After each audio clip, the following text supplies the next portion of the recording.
Greetings Tubiverse, I am one Noob, and in this video we're going to dive into all things Titan Canyon. I'll start with a basic overview of the game and get into various strategies, tips, and tricks to help you and your alliance get the most out of this great Top War player versus player event. Now I'm going to skip over some basic stuff here and there.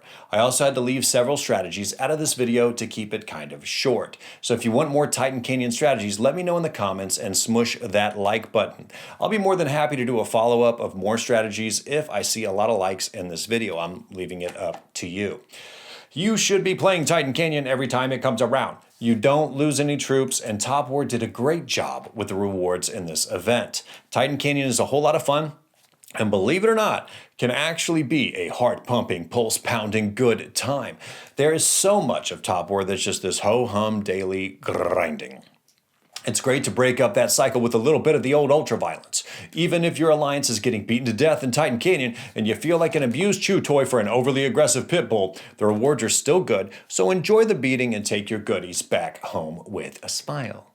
Before we talk about how the game works, I want to share with you two very important tricks that cost absolutely no money, yet immediately will make you better at playing this event.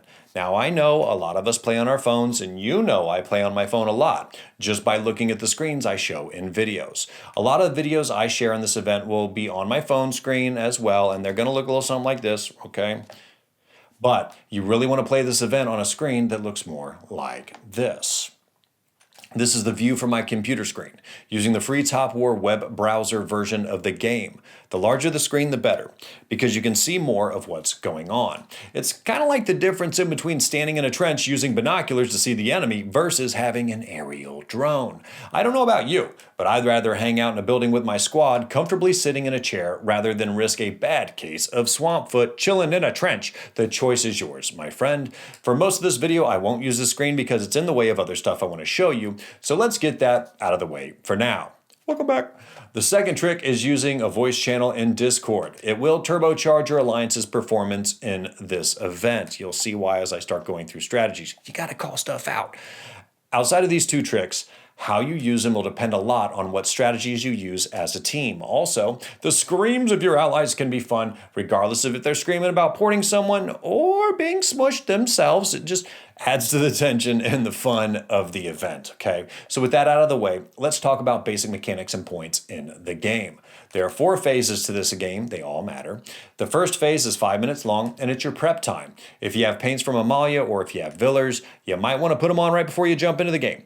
I wait until the final minute, which I'm not supposed to do. I'll explain why in a little bit later on here. But the last minute of prep time, I jump in because I want to get the most out of Villers. Also, before you jump in, set your comms and defense before you enter Titan Canyon. If you miss doing these, you're going to have to jump out and wait 5 minutes for the cooldown timer before you can jump in again. Yes, I've messed this up a lot more than once, and I'm probably going to mess it up again. I just get too excited, and I jump the gun. I can't help myself. I really have fun fighting. After the 5-minute prep stage for the first 10 minutes of the battle, only the outside facilities open up. The 2 building types at this stage are the tech trial sites and discarded repositories. If you want to count them out, there's 12 tech trial sites and 4 discarded repositories up for grabs in this phase. I'm also going to highlight them for funsies. Now at the 10-minute mark, the inside facilities open up. This is where it starts getting good. There are 2 teleport gateways and 2 Nexus hubs. Finally, at the 15-minute mark, the hover station opens up. This thing runs 3 cycles of 5 rounds of battles and is also good for points. In total, the whole war part's about 60 minutes long. That's all the time you need to get a good amount of quality free stuff for fighting. And again, I can't stress this enough, you don't lose any tropes. Worst case scenario, you get hyper competitive and spend gems to repair units because you run out of those custom repair speed ups that you get in exchange for skill energy. Happens to all of us, okay? So the gem cost, though, to repair is really light, so it's just not the end of the world. Before we get into strategy, there's just a handful of other items I need to mention. First off, bases get you 3 types of points or facilities, whatever you want to call them.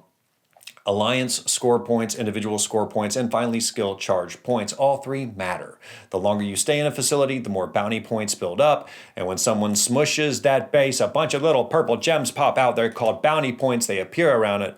Scoop those up if you can. They add up over time. They're not bad. Skill points are important because the more you get, the faster the skills charge up for you, like marching and repair speed ups, for example. The name kind of says it all, folks. Last but not least, there are crystal repositories. I never seem to get into them, but they're nice. They open up on the map and they get you points and gems, which is a nice feature. Again, I always miss them. It just is what it is. So enough about the basics. Let's have some fun and break some stuff. It's time to talk strategy. I had to lay the foundation in order to get to the fun stuff. It's going to make sense here in a second. The first 5 minutes of prep time, as they turn out, they're really important. If you guys are just kind of like talking around, you're wasting all your time, okay? You need to have your alliance looking around to get a very good idea of who you can take and who you just might want to steer clear of. This is when you'll start calling out how you want to open up the game, and that's where these strategies come in, so you can call them out.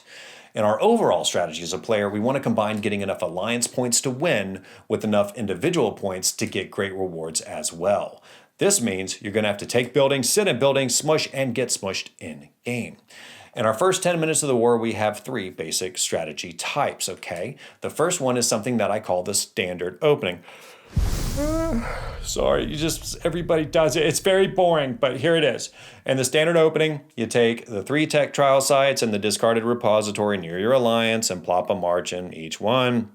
Then you have your mechanical masters put defensive towers around your discarded repository at a minimum. It's perfectly valid strategy, it's just boring. If you're in each building, the standard opening will get you per minute the following: 250 alliance points, 250 individual points, and 50 skill energy every single little minute that you completely hold them. If you could just stay in those the whole time, you'd get okay rewards, but it isn't going to happen that way, okay? And you want to have a march for smushing your enemies. This is the war part. It's where the funsies come in. And anyways, it's just not going to go down that way unless literally none of the other 3 alliances showed up to the dance. And if it did go down that way, the event would be incredibly boring. The standard opening is good, everybody does it, but you might have noticed that the discarded repository is worth more points than the tech trial sites. This fact is what leads us to the next strategy, which I call the inner corners attack. If you look at the map, the inner corners attack is named for the 4, here's a square, inside corners of each alliance's standard opening that points to the center of the map. That's where everybody else's discarded repositories are with yours, all right? And those are what we want the most. They're worth the most stuff. So when you found an alliance and you're ready to attack, or if you want to get a little more greedy and you're strong enough, fight multiple alliances at the same time, why not? Have a good time. You need to attack, take, and fortify those other people's discarded repositories, okay? Super important. Just be prepared for a fight. This will add 100 points a minute to you and take that alliance that you hit down to only getting 150 alliance points a minute if they just went with the standard opening as well. Just remember the inner corners attack is called an attack because you're going to be fighting against that alliance. They won't take too kindly to you taking their stuff. Be ready for them to hit you back, okay? It's going to happen. The third strategy in our first 10 minutes is called a strangle attack. You can actually use this throughout. This attack also requires you to single out 1 or more alliances that you're ready to get in the ring with and go a few rounds. And this strategy, you're not focused on keeping their bases. Instead, you dance around their bases and you keep knocking them out of the facilities over and over and over again. This will get your alliance a small amount of points, but it can get you a pretty good amount of individual points doing this because you're going to be fighting. This just keeps strangling the points out of that alliance, and it's all in the names, ladies and gentlemen. That's why it's called the strangle attack. You can combine these 3 strategies, and depending on how organized your alliance is, you can work all 3 at the same time. Organized alliances actually do. Now, at the 10-minute mark in the war, we need to change our strategy because the 4 most important buildings just opened up. The Nexus hubs and teleport gateways get you as many points per minute as the discarded repositories. But wait, there's more! The Nexus hub reduces occupation time by 35%, which is going to earn you more points sitting in those facilities faster. The teleport gateway reduces the base movement cooldown time by 35%, which is going to help you bounce around the map faster. If you get both of the same item, you're going to get 70%. So obviously we want these, right? Okay. Everyone's figured out these are important because it's really self-explanatory. So expect the fight to ramp up. In this stage, we have some additional strategies we can consider. The first is the diamond attack. It's called the diamond attack because those buildings make up a little diamond in the center of the map. I couldn't think of something cooler. And in any event, for anybody that knows has been in any kind of battle stuff before, in the heat of battle, you want simple strategy names to call out to your troops that everybody knows immediately what they mean and nobody gets confused. Now you understand why the Discord channel is so important. In the diamond attack, we pick one or more parts of the diamond to take over. Shoot for one of each if you can get them at a minimum. If you have to choose one, well, pick based on how your alliance fights, okay? If you're more about taking buildings, go Nexus Hub, and if you're more strikers, go Teleport Gateway. You want to take, hold, and fortify with your mechanical masters putting up towers when you get these, okay? You can keep this strategy running with the other strategies to some degree, but you might have to give up one of your discarded repositories. It's okay if that's the case. It's worth it. The next strategy is called a diamond transition. In this strategy, you make the strategic decision to give up your discarded repository that's next to one and transition to the Nexus and Teleport buildings that you want in an even trade. This strategy at times is a necessity because you don't have enough strength to take these buildings, as well as keeping the discarded repository at the same time. If you have to choose, the buildings in the diamond are more valuable because they help your alliance out. And they stop other alliances from benefiting from those buildings as well. A lot of people forget about that. The last part of the game that opens up is the hover station. This can get your alliance a solid amount of points, but a lot of alliances just ignore it because they're too busy with other strategies. This is a mistake, okay? The points are great and can make the difference in between first and second place. I've seen it firsthand, especially in a very close war. Now, in the last 10 minutes of the game, you're going to need to switch your focus to your individual points. If you don't have enough, it's time to go full tilt and break everything you can anywhere you can. 10 minutes is a very long time if you're willing to teleport into the meanest alliance's territory and hit everyone willing to let you.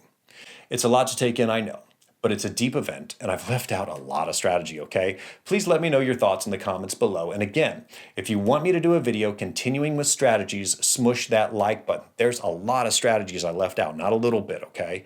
I have way more to give you in terms of strategies, setups, and other goodies to help you and your alliance get the most out of this really fun Top War event. Also, if you haven't subscribed and enabled notifications, those are really actually pretty close to the like button. So while you're over there, just saying, I would appreciate it a whole lot. Thanks for watching, and until next time, Tuberverse.